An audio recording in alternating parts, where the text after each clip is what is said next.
Good morning, everyone, and welcome to the Trade Talk podcast.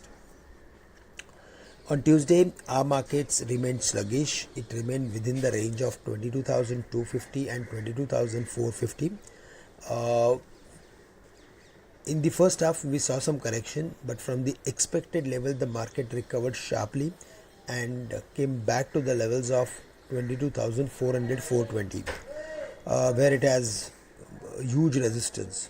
So even though it was around 400 levels, finally it settled at 22,350, where it opened on Tuesday. So the setup of the market is clearly indicating us that there is an indecisiveness between bulls and bear.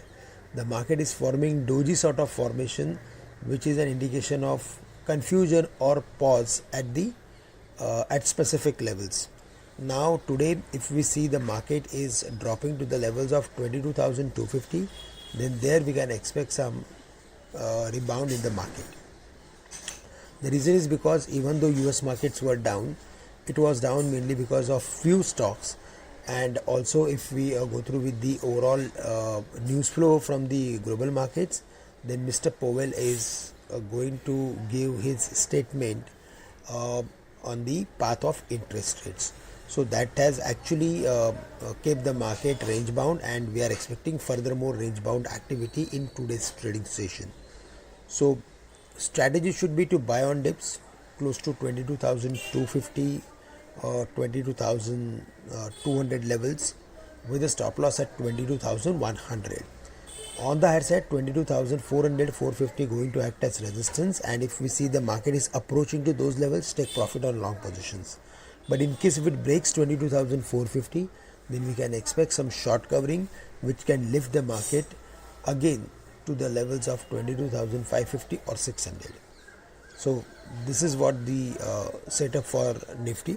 For the Bank Nifty, it was resilient. It was performing much better than the Nifty.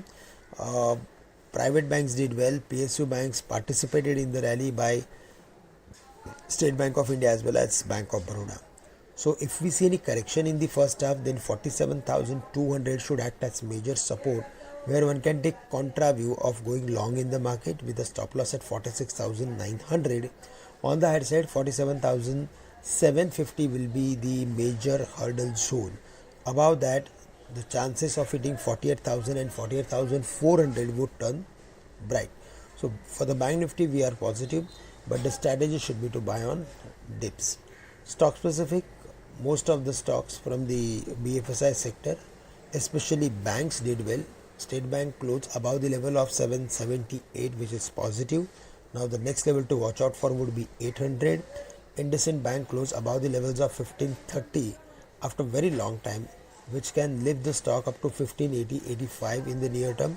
ICICI Bank is gradually heading towards 1000, 1120, 1130, and support is between 1060, 1075. So these are the important levels, and Reliance is still consolidating. It is not crossing the level of 3030, but at the same time it is not breaking the level of 2950, which is positive. So we are going to focus on BFSI as well as Reliance Industries, and yes, we need to focus on metals, because there also we are seeing consistent buying strength in stocks like Tata Steel, Steel Authority, Vedanta, as well as we are going to keep a close watch on Nalco. So that's all from my side. With this, I'm ending today's morning podcast. Thank you very much for listening us. Have a great day to all of you.